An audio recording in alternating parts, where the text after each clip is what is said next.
Oke, assalamualaikum semuanya. Yang baru gabung, kembali lagi bersama kami di acara ngopi RSI Aisyah Malang. Bagi sahabat RSI yang ingin gabung, mari kita ramaikan acara pagi hari ini, yaitu terkait dengan ngopi, ngobrol pintar, yang menjadi acara rutin RSI Aisyah Malang. Untuk tema hari ini adalah serba-serbi penanganan daging kurban. Kenali cara sehat dan tepat penyimpanan dan pengolahan daging kurban. Ya, agak panjang ya hari ini temanya, tapi intinya untuk tema hari ini adalah penanganan terkait dari mulai pemotongan, penyimpanan hingga sampai pengolahan. Seperti itu ya.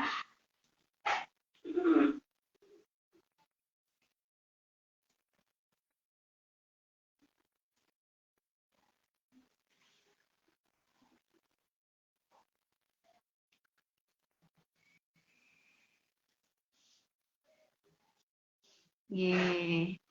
Selamat pagi, Assalamualaikum. Ibu Ya, Tiur nggih. Waalaikumsalam. Ya, di sini ada narasumber kita, Ibu Tiur Masitorini. Beliau adalah Kepala Instalasi Gizi dari RSI Aisyah Malang. Nanti beliau akan menjelaskan terkait dengan penanganan hewan kurban. Nanti kita juga bergabung bersama dengan Radio Dakwah Islamiyah bersama Pak Zulkifli. Ini masih kita undang dulu beliaunya. Bagi teman-teman sahabat RSI Aisyah Malang, monggo untuk share ke teman atau kerabat yang mungkin bisa ikut join hari ini.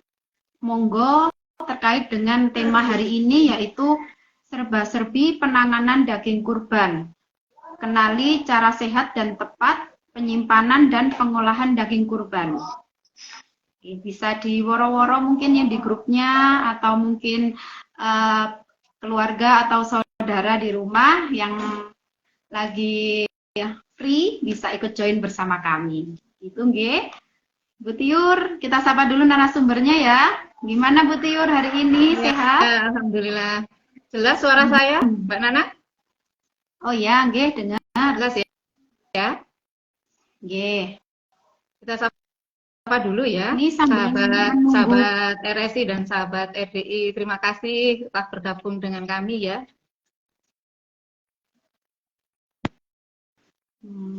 Sambil nunggu Pak Zul nggih. Oh, ini. Assalamualaikum Pak Zul. Waalaikumsalam warahmatullahi wabarakatuh. Assalamualaikum Bu Tiur, Bu Waalaikumsalam. Juliana. Waalaikumsalam Pak Zul. Bagaimana Jelas nggih kabarnya? Pak Zul? Suara saya jelas nggih? Alhamdulillah jelas sekali. Nggih.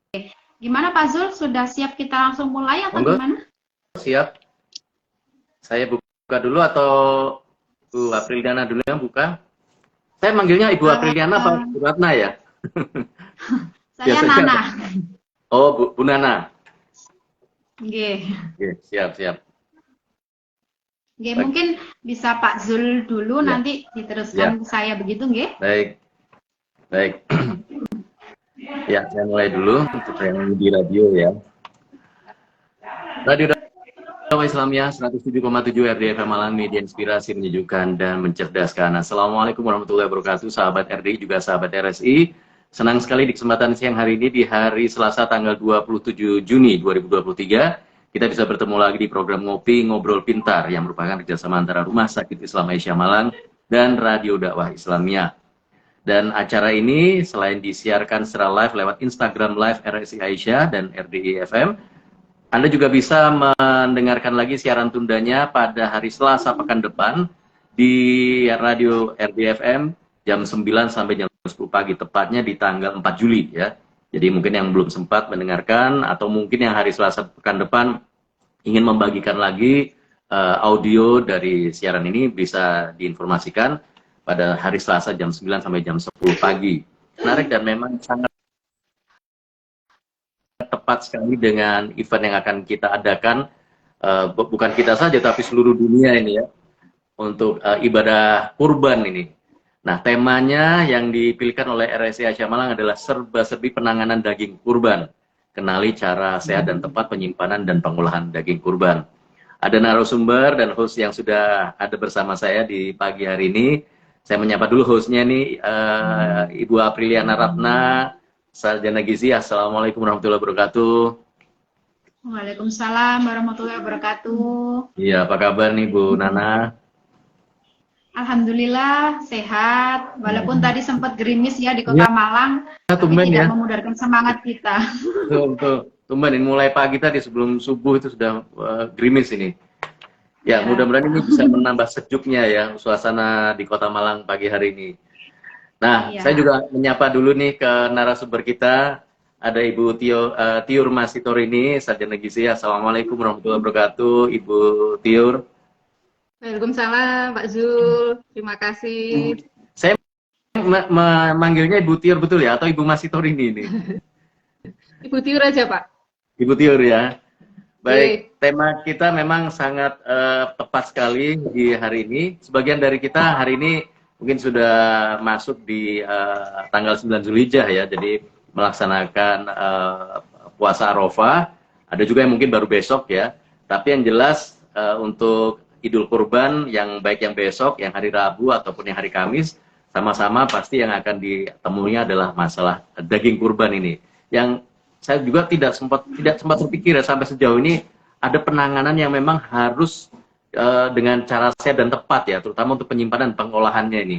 Karena ya kita biasanya kurban atau dibagikan sudah selesai, padahal ada setelah menerima daging kurban masuk di kulkas sampai mungkin berhari-hari, berminggu-minggu, bahkan berbulan-bulan nggak langsung dimakan atau kayak gitu itu gimana? Saya juga kurang tahu. Nah, kita ingin langsung ngobrol dengan narasumber kita. Saya langsung serahkan ini waktu ke Mbak Nana untuk jadi host dari RSI siang hari ini atau pagi hari ini. Monggo silakan. Oke, terima kasih Pak Zul.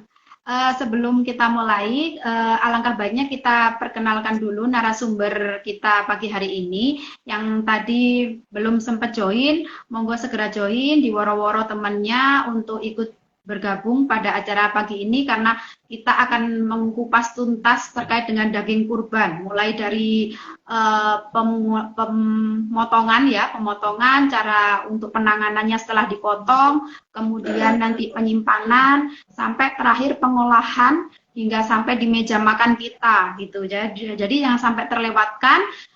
Insya Allah besok kalau kita udah dapat daging kurban sudah benar nih penanganannya sesuai dengan kesehatan yang aman dan tentunya juga bisa sehat gitu untuk konsumsinya gitu nggih. Ini narasumber kita adalah seorang ahli gizi, kepala instalasi gizi dari RSI Aisyah Malang. Beliau adalah Ibu Tiur Masitorini. Begitu nggih, Bu Tiur? Terima kasih, Mbak Nana. Ya, langsung aja Bu Tiur untuk mempersingkat waktu. Sebenarnya kita kan sudah umum ya untuk daging kurban ini. Biasanya kita untuk di Indonesia khususnya untuk daging kurban biasanya kita menyembelih sapi atau kambing gitu ya. Sebenarnya untuk daging sapi atau kambing ini kandungan gizinya seperti apa? Jadi untuk awalnya kita harus tahu dulu nih kandungan gizinya, apakah sama antara daging sapi dengan daging kambing atau ada perbedaan gitu. Oke, untuk pertanyaan pertama seperti itu mungkin pembukaan ya Bu Tiur. Baik, terima kasih Mbak Nana. Kandungan gizi antara daging sapi dan daging kambing memang beda ya. Kami klasifikasikan dalam 100 gram bahan ya. 100 gram daging sapi atau 100 gram daging kambing. Itu ada perbedaan dari segi kalori, protein, lemak, karbohidrat. Secara garis besar gini, tiap 100 gram daging sapi itu kandungan kalorinya sekitar 190 kalori. Sedangkan daging kambing itu sekitar 149. Jadi beda ya di situ ya. Jadi lebih tinggi kandungan kalori di daging sapi. Daging sapi 190, daging kambing itu tiap 1 on ya, atau 100 gram. Kalau daging kambing 149. Dari segi protein itu lebih tinggi di kandungan protein daging sapi. Daging sapi sekitar 16 gram. Ya. Dari segi lemak itu lebih tinggi di daging sapi juga. Daging sapi itu sekitar 12 gram. sedangkan daging kambing sekitar 9,2 gram. Terus dari segi kolesterolnya itu kita bedakan ya. Kalau untuk daging sapi kita bedakan daging yang ada lemaknya dan daging yang tanpa lemak.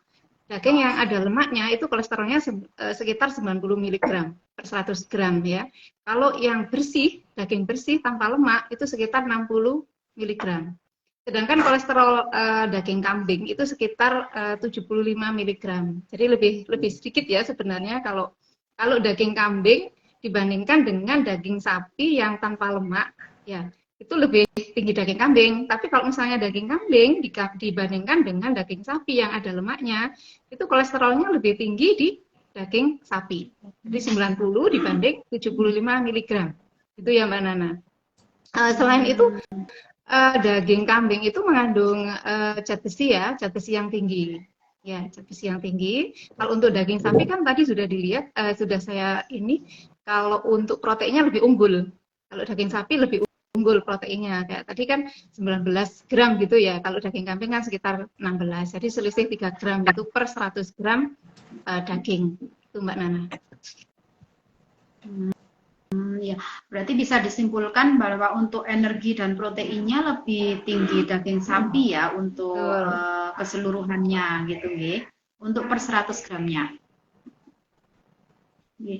Kalau untuk manfaatnya sendiri nih ada perbedaan nggak Bu Tio terkait dengan dari sisi proteinnya tadi? Mungkin kan lebih tingginya daging sapi ya.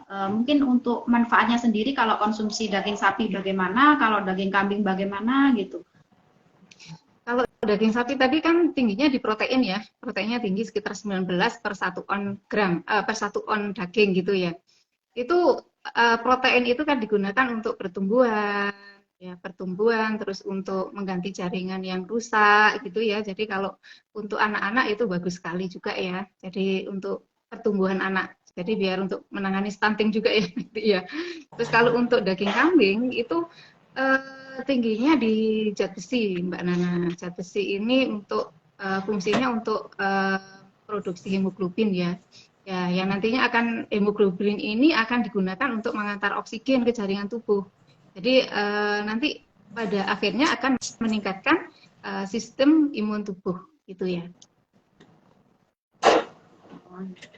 Berarti dari keduanya sama-sama manfaatnya itu juga banyak berarti nggih, bisa untuk tinggi zat besi, kemudian untuk pertumbuhan gitu. Jadi nanti bisa dikombinasikan, jadi jangan hanya konsumsi daging sapi saja, juga bisa konsumsi daging kambing, jadi biar sama-sama mendapatkan manfaat dari kedua daging tersebut, begitu nggak Bu Tio ya? Jadi harus beraneka ragam.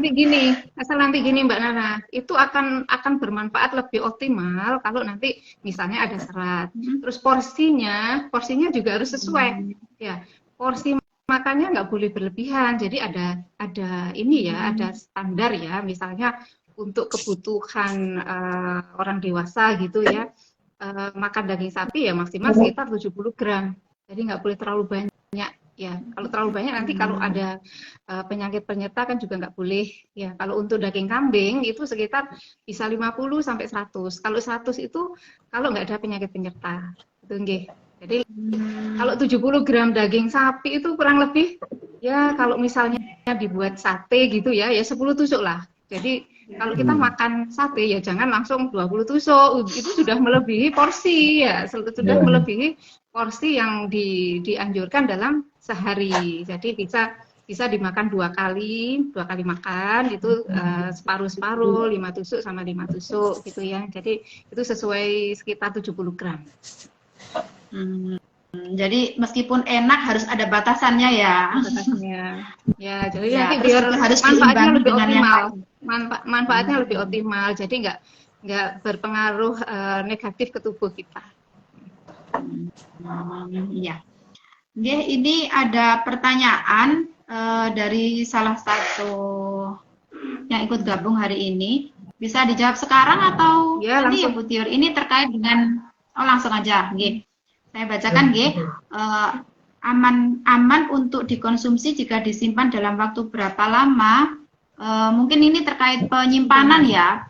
Untuk penyimpanan daging itu untuk dikonsumsi akan disimpan dalam waktu berapa lama, baik untuk daging sapi maupun daging kambing. Jadi mungkin nanti kalau misalkan dapat, disimpannya itu kalau misalkan masuk kulkas, dapat bertahan berapa lama gitu, nggih? Ya. Belum dijawab, Bu Tiur, mohon maaf sebentar untuk sahabat RSI yang mau bertanya bisa langsung tambahkan di kolom komentar ya untuk pertanyaannya, nanti akan langsung saya bacakan, baik di radio juga mungkin nanti bisa WA nggih Pak? WA apa gimana kalau di radio? Iya, juga langsung aja di sini. Jadi nanti pertanyaan juga akan kita bacakan yang menuliskan pertanyaan di kolom komentar Instagram Live ini. Oh iya, berarti langsung nggih? Langsung ya. Oke, monggo Bu Tiur. Baik.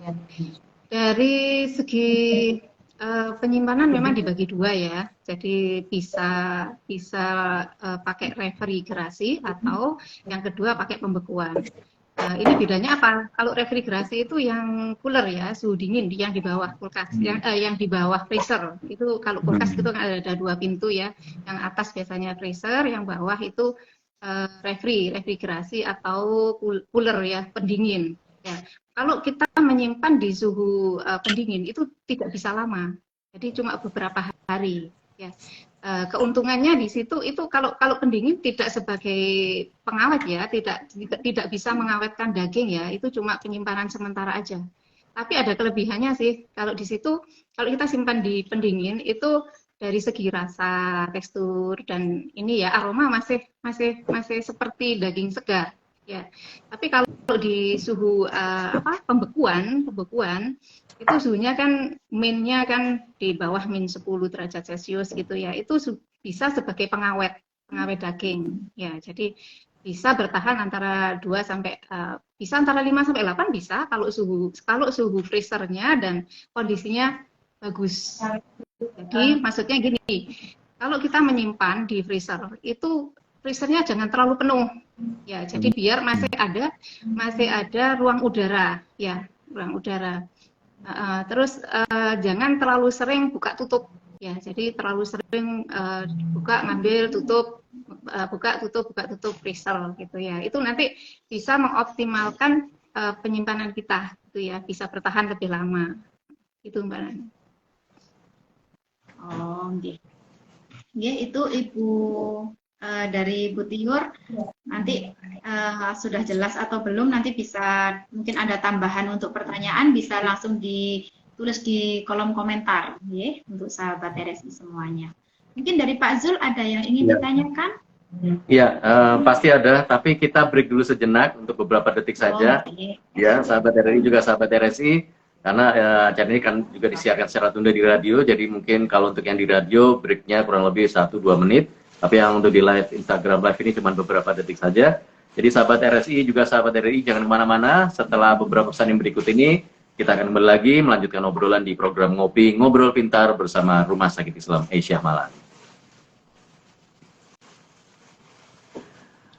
Nggih. Radio Dakwah Islamiyah.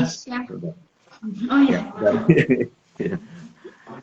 Radio Dakwah Islamiyah 107,7 RDFM Malang, media inspirasi, menyejukkan dan mencerdaskan. Sahabat RDI juga sahabat RSI, kembali lagi kita lanjutkan ngobrol kita di program Ngopi Ngobrol Pintar bersama Rumah Sakit Islam Aisyah Malang dengan tema yang untuk hari ini memang sangat tepat sekali karena besok ataupun lusa kita sama-sama akan mengikuti ritual Idul Adha atau Idul Kurban. Nah, tema kita adalah serba-serbi penanganan daging kurban. Kenali cara sehat dan tepat penyimpanan dan pengolahan daging kurban bersama ahli gizi dari Rumah Sakit Islam Aisyah Malang, ada Ibu Tiur Masitorini dan juga host kita Mbak Apriliana Ratna ya. Silakan untuk yang mau bertanya, Anda manfaatkan kolom komentar yang ada di Instagram Live kita. Silakan langsung dituliskan di sana dan insya Allah nanti akan langsung dijawab oleh Ibu Tiur. Mbak Nana, ini kayaknya sudah ada yang masuk lagi nih pertanyaan yang berikutnya nih ya. Saya bacakan ya Mbak Nana ya. Tadi Ibu Tiur mengatakan 5-8 ya. Mungkin ditanyakan berapa hari atau bulan ini Bu, 5-8 tadi ya, untuk yang masuk di freezer tadi. Itu pertanyaan pertama. Yang berikutnya nih, Oh, itu dulu aja deh. Ya, itu yang ditanyakan. 5 sampai 8 ini maksudnya hari atau bulan ini? Ya, Kalau yang di freezer ya. ya kalau di freezer bisa 5 sampai 8 bulan, Pak. 5 sampai 8 bulan. Tapi ya dengan syarat itu tadi, dengan syarat masih ada ruang. Jadi jangan terlalu penuh freezernya. Jadi masih ada ruang udara gitu ya. Jadi biar optimal nanti penyimpanannya. Ya, ya, ya. Baik. Ini berikutnya juga ada ini pertanyaan dari akun Evi Seva. Bagaimana nilai gizi daging dengan pengolahan dan penyimpanan daging kurban yang dalam bentuk yang dikalengkan ini, Ibu Tio. Jadi kan sekarang ini juga banyak ya yang sudah masuk dikemas dalam kaleng ini. Nah, ini bagaimana ini nilai gizi daging dan pengolahannya yang seperti itu untuk penyimpanannya? Oke. Ya, kalau kayak misalnya kayak rendang gitu ya Pak ya, ada yang rendang dalam kaleng gitu ya. Kalau misalnya penyimpanan dan proses pengolahannya sesuai, jadi tidak begitu berpengaruh terhadap kandungan gizinya. Ya, jadi harus proses penyimpanan daging, mulai dari proses penyimpanan, terus dari pengolahannya. Mungkin kalau dari pengolahan kan tergantung dari suhunya ya Pak. Kalau misalnya kita mengolah pada suhu yang terlalu tinggi, otomatis nilai gizinya akan berkurang. Terutama proteinnya akan terdenaturasi. Gitu. Jadi tergantung dari itu tadi. Penyimpanan sama pengolahannya. Ya, ya. Baik, monggo silakan Mbak Nana, mungkin ada lagi pertanyaan yang masuk atau mungkin ada, silakan dilanjutkan lagi obrolannya. Ya, berarti saya kesimpulkan kalau misalkan penanganannya baik dari sisi penyimpanannya maupun pengolahannya yang sesuai, tidak terlalu tinggi prosesnya pengolahannya, itu berarti kondisi daging yang kita konsumsi masih baik, berarti sesuai dengan waktu segar gitu ya, bisa seperti itu Ibu Tiur ya intinya. Ya intinya ya ada yang berkurang Mbak Nana, ada yang berkurang, cuma kan tetap berkurang, nggak begitu banyak gitu ya, kalau pengolahan dan penyimpanan dan pengolahannya tepat gitu ya.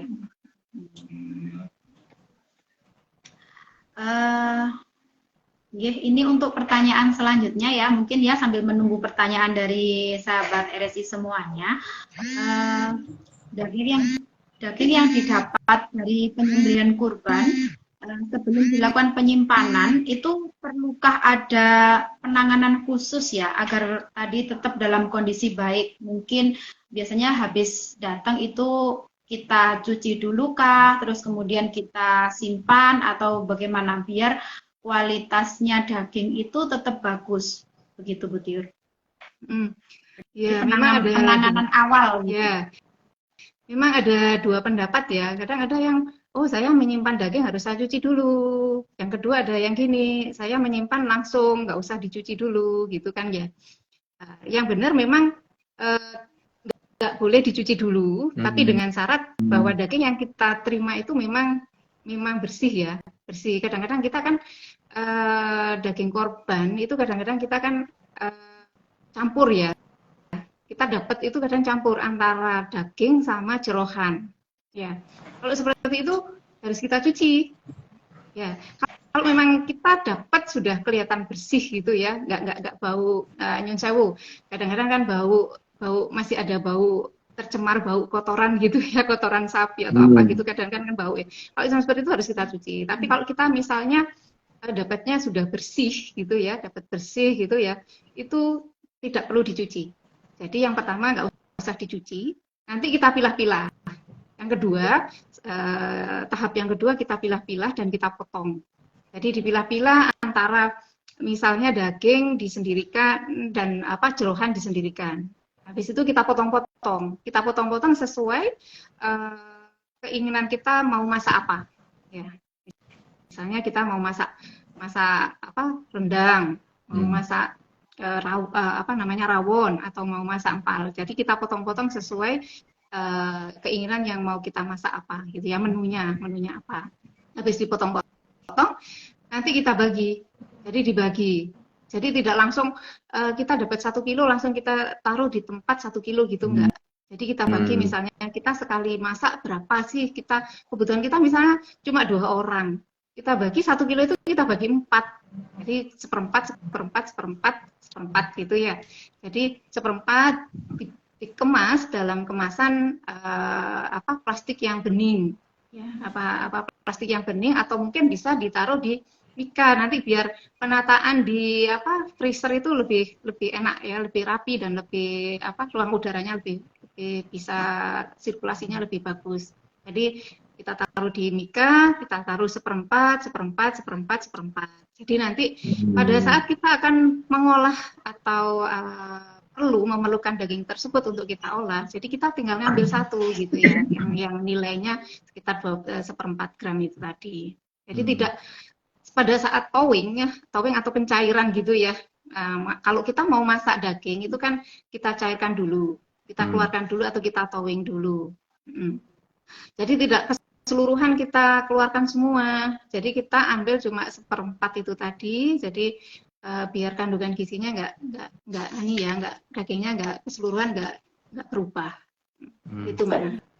Ya. Kalau yang tadi Bu Tiur, jadi kalau yang tadi dengan dicuci dulu dengan yang tidak dicuci, itu kaitannya nanti dengan apa ini Bu Tiur? Kandungan airnya Pak, kalau airnya terlalu banyak gitu ya, nanti merusak. Air itu kan juga media mikroorganisme juga ya Pak, jadi akan merusak daging sendiri itu tadi.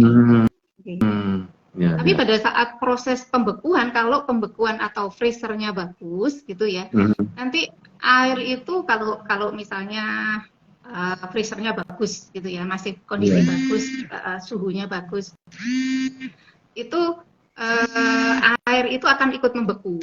Kalau airnya membeku, itu mikroorganisme tidak bisa menggunakan air tersebut untuk reaksi kimia ataupun untuk kehidupan dari mikroorganisme tersebut. Ya, jadi memang sebaiknya dalam kondisi yang masih seperti aslinya waktu setelah dipotong itu ya, kecuali memang ada hal-hal yang tadi disebutkan itu ya, yang menyebabkan memang harus dicuci terlebih dahulu. Ya. Soalnya nanti ini Pak Zul, kalau misalnya kita nggak mencuci pada saat kita dapat daging yang agak nggak bagus gitu ya, maksudnya ada baunya, dari segi bau ada bau yang tercemar itu tadi. Kalau kita nggak cuci, itu nanti sedangkan kotoran hewan itu kan kandungan E. coli-nya tinggi, salmonella-nya tinggi, nanti kita malah bisa nggak manfaat buat tubuh kita, malah kita bisa diare, bisa kena tipes dan lain-lain seperti itu. Iya. Oke. Baik, silakan buat sahabat RSI juga sahabat RDI yang siang hari ini sedang mengikuti Instagram Live kita di program Ngopi Ngobrol Pintar bersama RSI Aisyah Malang. Yang ingin bertanya bisa langsung tuliskan pertanyaan di kolom komentar ya. Silakan pertanyaan disampaikan kepada Ibu Tiur yang terkait dengan serba-serbi penanganan daging kurban ya. Karena memang kalau penanganan kita salah, tentunya juga akan sayang sekali. Tadi termasuk kandungan gizi bisa hilang, bahkan bisa berisiko terkena bakteri yang lain ya. Baik, monggo. Ada lagi Mbak Nana yang sudah bergabung atau mungkin pertanyaan yang akan disampaikan dari Mbak Nana ini? Ini belum ada yang berkomentar di kolom komentar sebenarnya Ibu Tiur ya. Saya aja yang tanya ini berarti ya. Biasanya kan kalau misalkan kita penyimpanan di freezer, itu kan kondisi daging itu beku ya. Jadi kondisi daging keras gitu. Nah, ada upaya nggak untuk proses untuk pemasakan yang bisa cepat gitu tanpa mengurangi mutu dari daging tersebut kayak gitu. Jadi untuk proses pengolahannya mungkin ada yang cara untuk yang cepat biar kita ngolahnya itu juga benar dan cepat juga tanpa menunggu lama untuk proses proses untuk melelehnya es tadi gitu Bu Tiur. Ya. Jadi sebelum pengolahan kalau kita mengeluarkan daging beku dari freezer gitu ya, itu prosesnya kan dinamakan towing atau pencairan sebelum proses pengolahan. Proses towing pun itu ada beberapa tahapan yang baik dan yang nggak baik gitu ya. Jadi proses towing yang tidak baik itu kalau misalnya dari freezer itu kita taruh suhu ruang. suhu ruang terlalu lama. Misalnya gini, kita mau masak, ngambil daging freezer dari freezer. Udah saya taruh, saya mau kerja, saya ambil dulu pagi, saya taruh di suhu ruang. Nanti habis pulang kerja saya tak masak, gitu ya. Itu yang nggak boleh. Jadi ditaruh di suhu ruang itu akan memicu mikroorganisme berkembang biak di daging tersebut. Ya. Cara thawing yang bagus, cara pencairan atau thawing yang bagus itu yang pertama bisa pakai gini. Jadi dari freezer kita pindahkan ke refrigerator atau pendingin di bawah. Ya, jadi tahapnya kita sesuaikan suhunya ya. Jadi dari freezer dipindah ke pendingin. Ya. Yang pertama.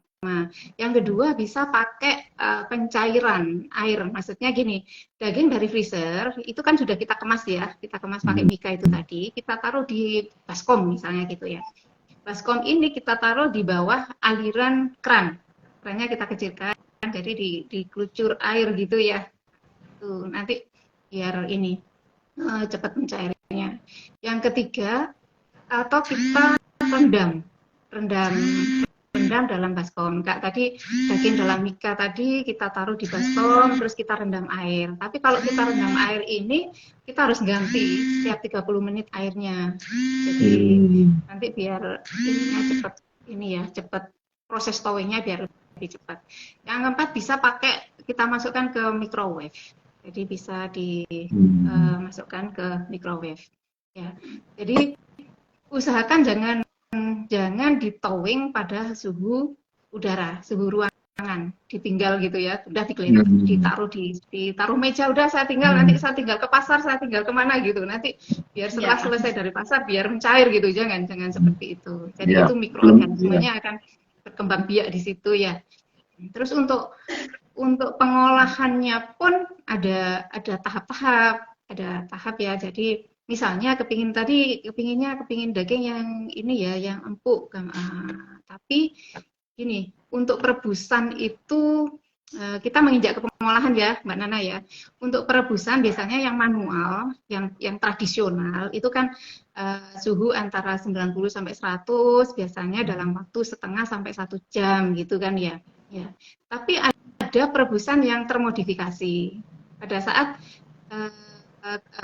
kualitas protein itu tergantung dari suhu perebusan dan lama perebusan.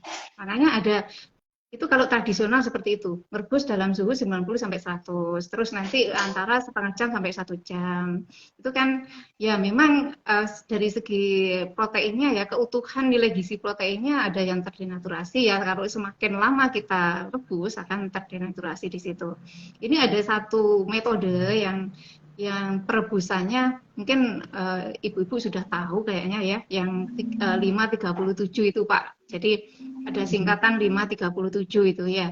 5 itu perebusan dalam waktu 5 menit. Jadi daging kalau sudah mencair tadi, kita merebus air mendidih, kita masukkan daging dalam panci tertutup. Ya, itu kita rebus selama 5 menit.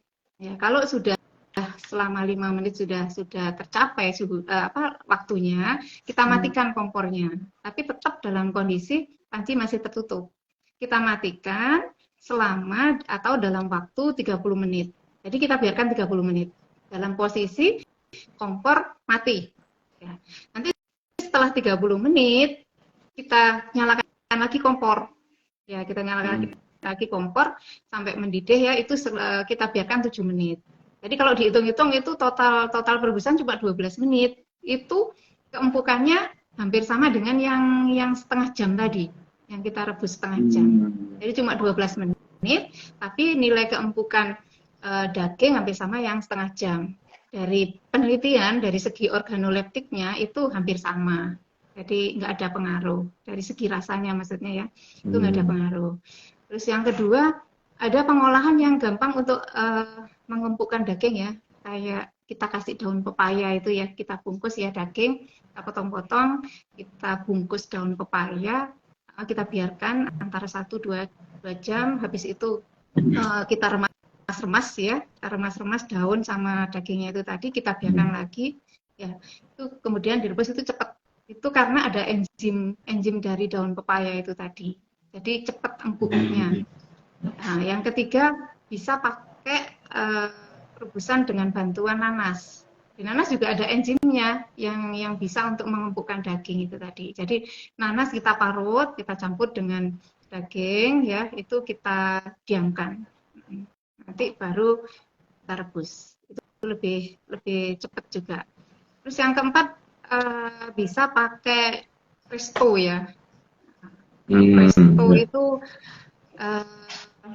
memang akumulasi panas ya di situ ya, uap diakumulasi jadi panas gitu ya, itu dalam suhu agak tinggi tapi dalam waktu yang singkat ya. Memang dari segi proteinnya kalau suhunya agak tinggi kan terdenaturasi juga ininya kan proteinnya ya.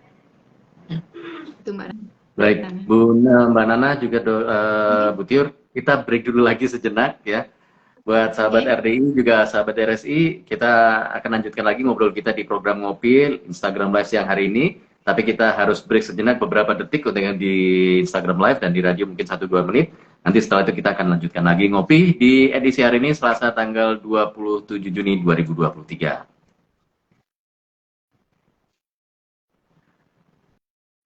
Radio Dakwah Islamiyah 107,7 RDFM Malang, media inspirasi, menyejukkan dan mencerdaskan. Kita masih di program Ngopi, Ngobrol Pintar bersama Rumah Sakit Islam Aisyah Malang yang bekerja sama dengan Radio Dakwah Islamiyah 107,7 RDFM Malang. Buat yang belum follow Instagram RSI Aisyah, jangan lupa untuk follow atau ajak teman-temannya untuk bergabung di Instagram RSI Aisyah Malang dan juga di RDI FM Malang, supaya nanti ketika kita ada acara live seperti ini ataupun ada informasi bermanfaat yang dibagikan dari RSI Aisyah maupun dari RDFM Malang, semuanya bisa mendapatkan ya dari Instagram atau akun masing-masing. Baik, masih bersama narasumber kita ahli gizi dari Rumah Sakit Islam Aisyah Malang, ada Ibu Tiur dan juga Mbak Nana selaku host. Ini Mbak Nana ada pertanyaan yang sudah masuk, ini saya bacakan dulu ini ya, dari akun Yesi Devisa. Namanya keren juga, Yesi Devisa. Ini pertanyaan begini, adakah tips mengolah daging kurban untuk penderita hipertensi nih Bu Tiur? Kebetulan ibu mertua nih punya penyakit hipertensi nih. Nah, bisa nggak sih ini daging kurban ini diolah gimana caranya gitu ya, supaya yang punya darah tinggi gitu bisa aman-aman saja makannya atau gimana ini? Terutama ini daging kambing ini biasanya jadi masalah ini.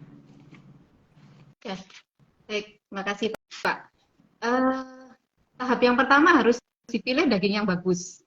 Ya, jadi misalnya kita dapat daging kambing gitu ya, yang ada lemaknya kita sisihkan, lemaknya kita buang. Kita buang, tinggal daging yang bagus itu tadi.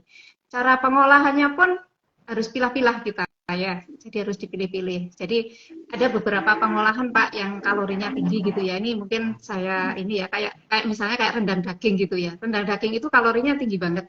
Itu sekitar 254 kilokalori per 1 on daging. Ya, kalau kita makan 1 on daging itu kalorinya sekitar 254 ya. Kalau untuk gulai kambing itu juga ranking 2 setelah rendang. Jadi sekitar 250 kilokalori ya. Yang ketiga itu bisa sate kambing ya. Sate kambing itu sekitar 216.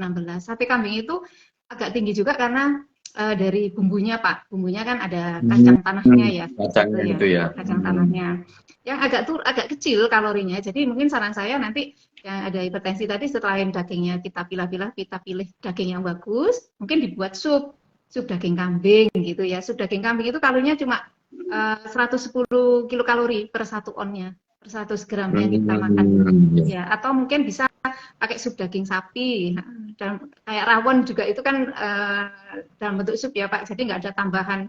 Kalau rendang kan karena ada tambahan kelapa ya, ada tambahan kelapa di situ ya. Kalau gulai kambing kan juga ada tambahan santan ya, seperti itu. Boleh misalnya, waduh ibu saya kok kepingin digulai gitu ya, itu tadi jenengan pilah dulu dagingnya yang paling bagus dulu, tapi buatnya jangan terlalu banyak, jadi cuma jangan sampai dihangatkan lagi gitu ya Pak. Jadi mungkin bisa dibuat satu kali makan. Jadi meskipun pakai santan, tapi santannya yang encer gitu ya. Cuma satu sajian makan. Jadi jangan sampai ada dihangatkan itu tadi. Nanti kalau dihangatkan tambah natriumnya tambah tinggi lagi. Nanti yang untuk hipertensi nggak bisa. Ya. mudah-mudahan cukup jelas nih buat Ibu Devi tadi yang bertanya ya. Ini ada lagi nih Mbak Nana ini ya, pertanyaan dari Ariman 3 nih. Oh, Ariman 3, Ariman. Ini terkait dengan nah ini masalah baunya daging. Jadi biasanya daging kurban itu khususnya kambing yang dibagikan itu berbau perengus ya. Bahasa Indonesia perengus itu apa ya? Itu bahasa Indonesia apa bahasa Jawa ya perengus? Dan saya bau lebus gitu ya Pak. Kalau ya, bahasa Jawa itu lebus gitu ya, lebusnya kambing gitu. Ya. Iya. Nah, tapi juga kadang ada yang tidak berbau. Nah, yang ditanyakan oleh Ari ini, kenapa hal itu bisa terjadi? Nah, terus adakah tips yang bisa membuat daging itu nggak bau perengus lagi, Bu Tiur nih? Monggo silakan nih. Bisa gini, bisa jenengan pakai, misalnya mau dibuat sate gitu ya. Saya sudah pernah nyoba itu. Kalau sate kambing gitu ya, saya ini rendam nanas itu tadi. Nah, jadi aromanya akan berkurang. Terus keempukannya cepat itu. Kita manggangnya itu cepat, nggak gosong, tapi dalam dagingnya itu sudah empuk gitu ya. Jadi direndam pakai nanas tadi. Ya, dari segi aroma akan berkurang. Nah, kalau misalnya mau membuat gulai kambing gitu ya. Jadi sebelum di tahap awalnya kita rebus ya, tapi nggak sampai mendidih. Jadi kita mengeluarkan ini apa namanya? Kadang kalau kita ngerebus daging itu kan awal-awal kan ada kayak busanya gitu ya, kayak ada busa itu. Nah, itu kita rebus sebentar, terus kita buang itu busa itu. Baru kita proses berikutnya yang 5:37 tadi. Oke. Nah, begitu. Ya. Oke. Baik. Monggo Mbak Nana, ada lagi pertanyaan mungkin yang sudah masuk? Mau menanyakan yang terkait perendaman nanas tadi, itu direndamnya berapa lama gitu?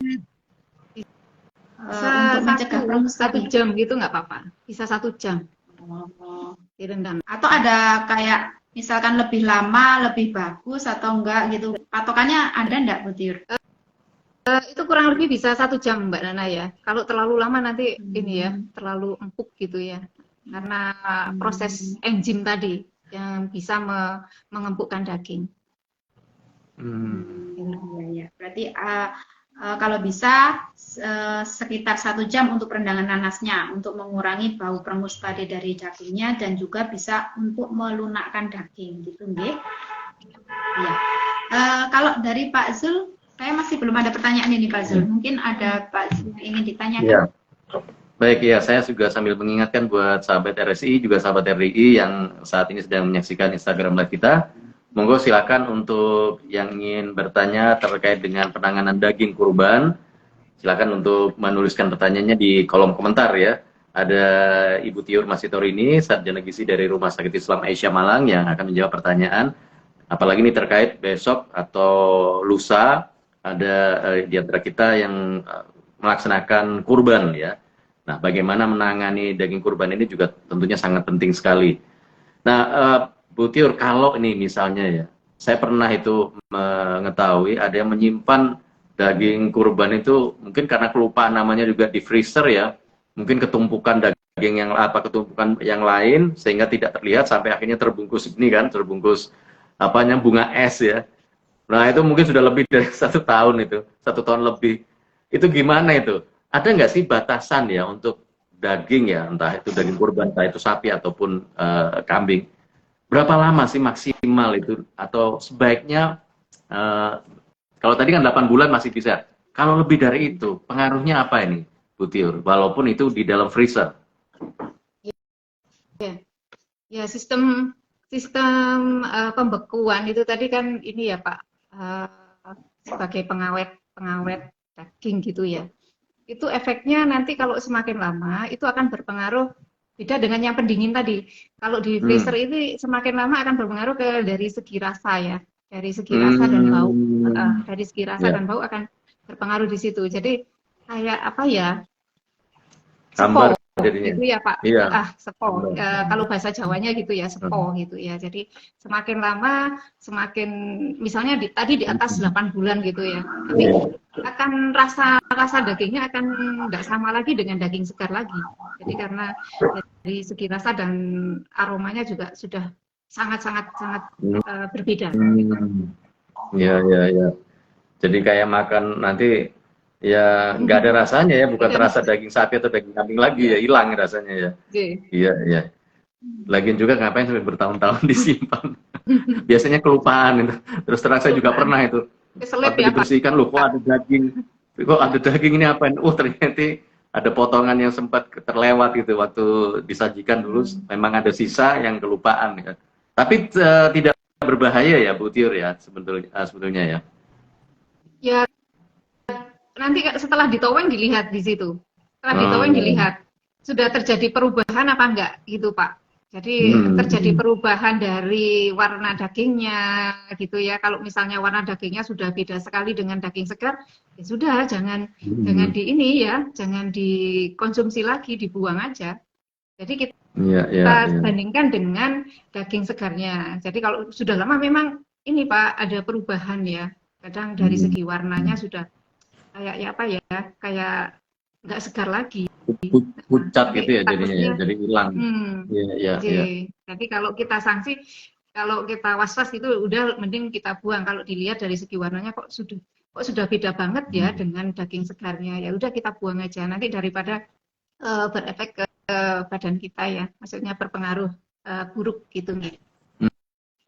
Ya. Baik. Monggo silakan buat yang lain yang ingin bertanya di kolom komentar. Monggo untuk yang ingin bertanya langsung dengan Ibu Tiur terkait dengan tema kita serba-serbi penanganan daging kurban ya. Bagaimana cara mengenali cara sehat dan tepat untuk penyimpanan dan pengolahan daging kurban ya. Kalau yang untuk kayak dimasukkan di dalam pengalengan itu ya Bu Tiur ya, itu biasanya kan ada masa kadaluarsa ya. Biasanya kadaluarsa untuk bahan-bahan yang dikalengkan itu berapa lama sih Bu Tiur? Untuk kadaluarsa tergantung itu Pak ya, tergantung pengolahannya itu tadi.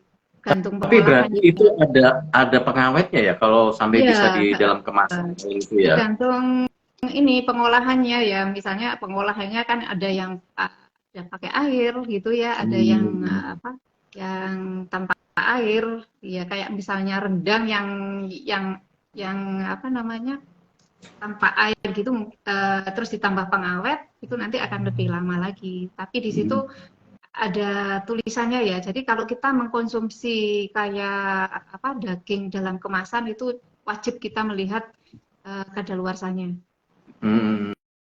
Jadi kita periksa dulu kadaluarsanya. Jadi misalnya kita kita nggak dapat daging segar lagi, kita dapat rendang misalnya gitu dalam bentuk kemasan gitu. Jadi sebelum dikonsumsi kita harus cek dulu kadaluarsanya. Iya. Nah, balik lagi ke yang tadi Bu Tiur tentang untuk mengkonsumsi ya perbandingan antara daging sapi sama daging kurban. Tadi kalau yang 70 gram tadi kan sama dengan kurang lebih kayak 10 tusuk ya kalau dijadikan sate itu ya. Nah, kalau untuk kambing bagaimana ini Bu Tiur? Kalau tadi kan maksimal paling nggak 10 tusuk tadi ya, jangan sampai lebih dari itu ya. Nggak sampai segitu mas. Tapi kalau kambing gimana ini? Apakah lebih sedikit lagi ataukah malah lebih aman, lebih banyak gini? Karena kan, nah itu terkait dengan tadi ya ada yang menderita hipertensi atau mungkin sehat-sehat saja, tapi mana yang lebih aman ini untuk dikonsumsi lebih banyak ini? Ya, tadi kan ada perbandingan ya, jadi dari kandungan gizinya kan ada perbandingan. Tadi sudah saya sebutkan kalau daging sapi segini kolesterolnya, kalau daging kambing segini kolesterolnya. Jadi yang paling aman kita harus memisahkan yang lemak dengan yang tanpa lemak. Jadi kita pakai yang tanpa lemak. Terus porsi makannya sekitar 50 gram. 50 gram sampai 70. Tapi kalau misalnya ada penyakit penyerta gitu 50 gram aja. Jadi jangan sampai 70 sampai 100 gitu ya. Kalau 50 gram berarti kan cuma 5 tusuk Pak. Jadi jangan sampai 10. Jadi sekali makan cuma 5 tusuk itu aja. Kalau lebih Jadi dari itu mendingan dibagi-bagi ya sama temennya gitu. nanti untuk besok-besok Pak. Jadi bisa untuk porsi makan besoknya Iya, aja iya. bisa dibagi-bagi ke tetangga boleh. Iya, iya, iya. Jangan sampai dikonsumsi sendiri, kadang sampai 10 tusuk, 20 tusuk satu orang, nah itu kan bahaya sekali ya. Dampaknya itu tadi ya, kandungan kolesterol yang sangat tinggi tadi berpengaruh juga ke kesehatan ya, Bu Tiur ya. Ya, baik. Silakan mungkin dari Mbak Nana ada pertanyaan mau disampaikan juga ini. Nggih.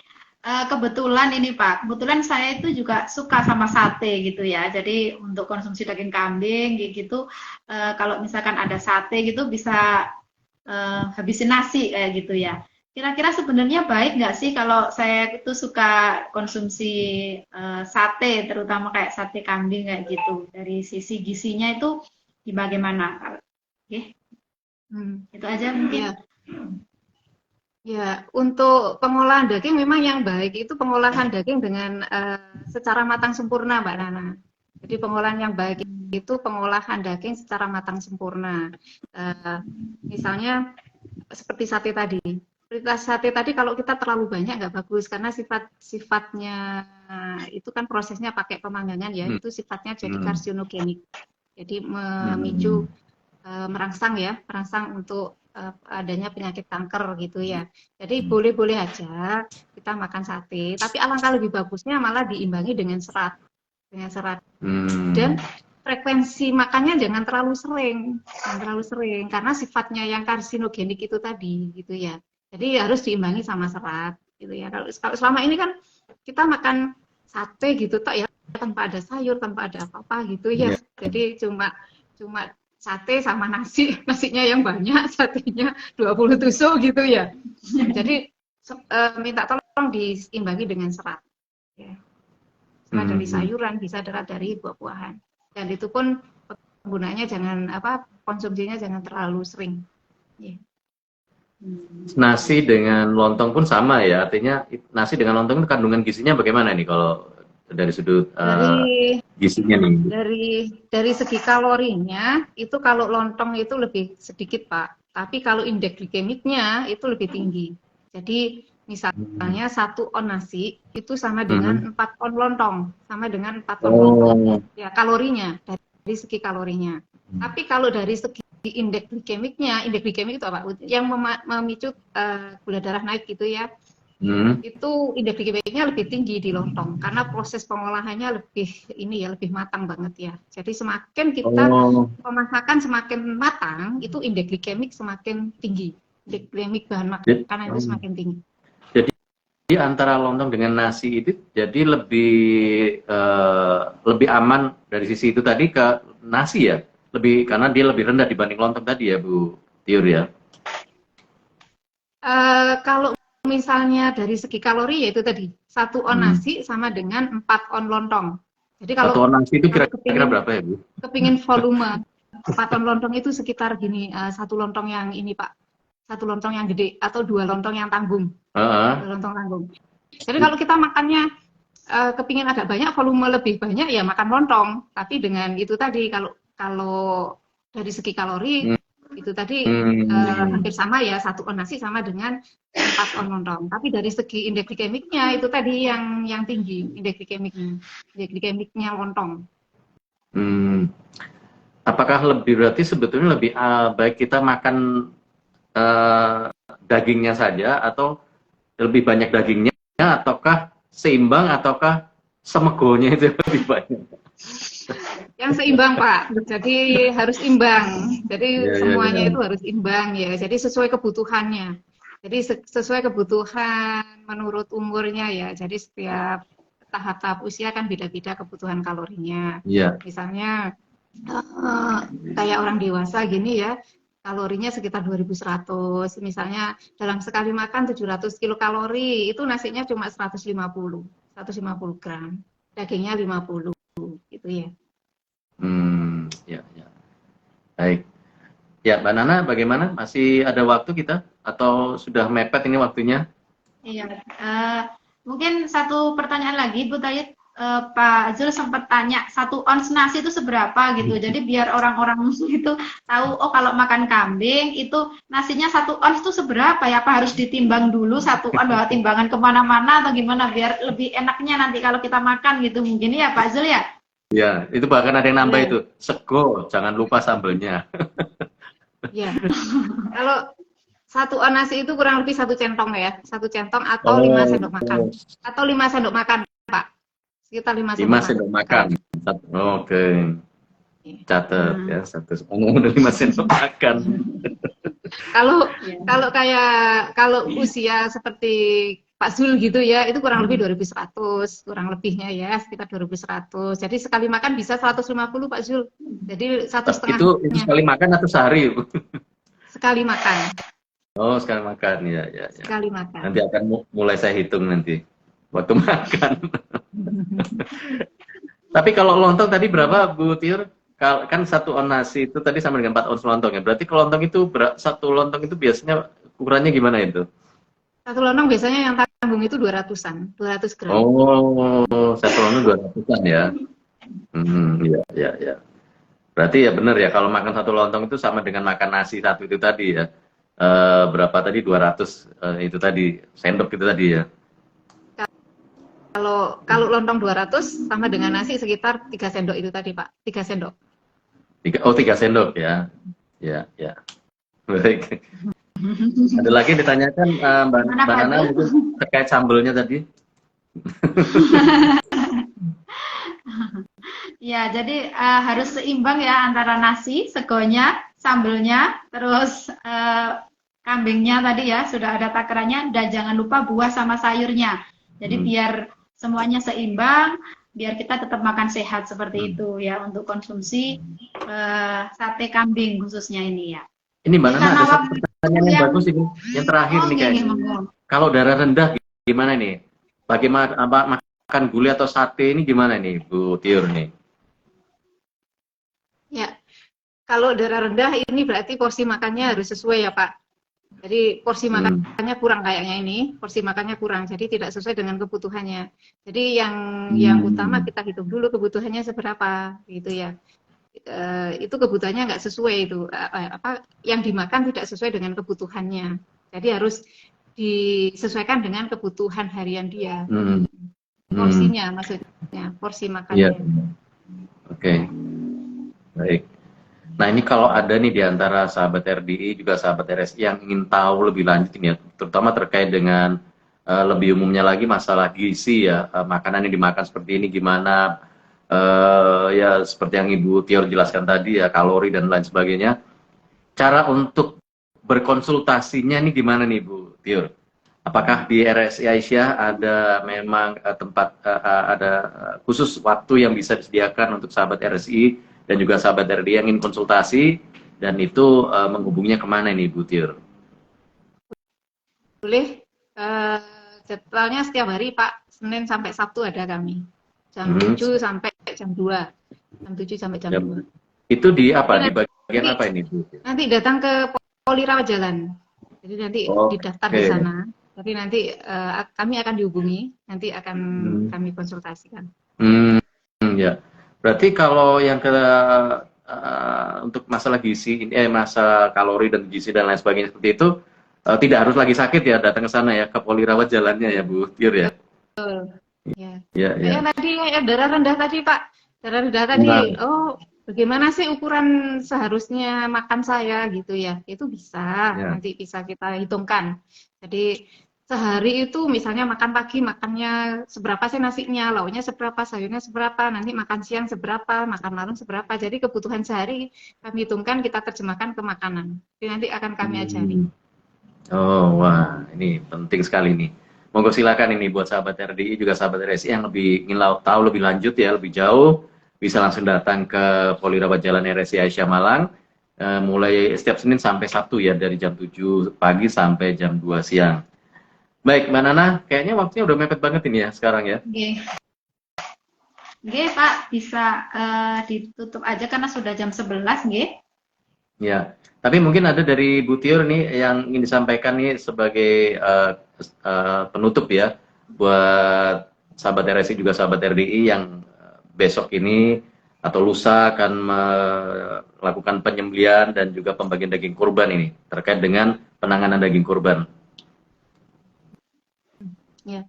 Ya enggak, kalah penting porsi makannya aja Pak. Saya pesen porsi makannya aja disesuaikan dengan kebutuhan ya. Jadi jangan berlebihan. Jadi mungkin ada daging banyak, jadi nanti makannya terlalu berlebihan, nanti efeknya nggak bagus. Jadi pesan saya cuma makan sesuai porsi kebutuhannya, gitu aja. Apalagi nanti kiriman daging dari mana-mana datang gitu ya. Wah ini kesempatan ini. Ya, baik. Saya akan tutup dulu untuk yang di radio ya Mbak Nana. Buat sahabat RDI juga sahabat RSI yang sekarang sedang menyaksikan Instagram Live ataupun sedang mendengarkan siaran tunda kita di radio RDI FM 107,7.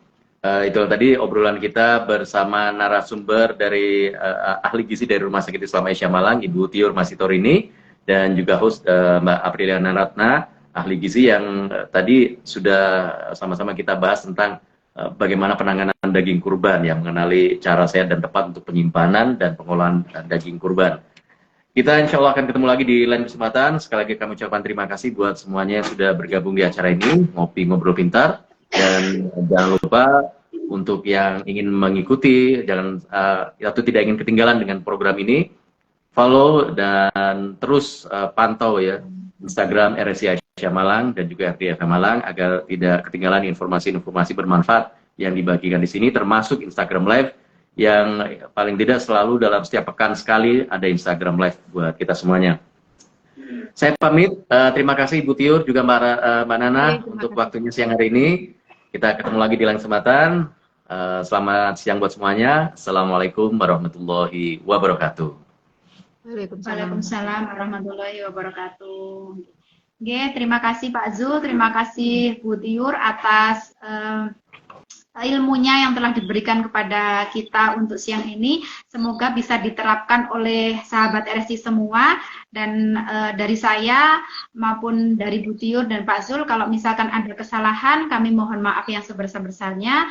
Kita akan bertemu lagi di acara ngopi-ngopi selanjutnya. Saya kira saya tutup. Wassalamualaikum warahmatullahi wabarakatuh.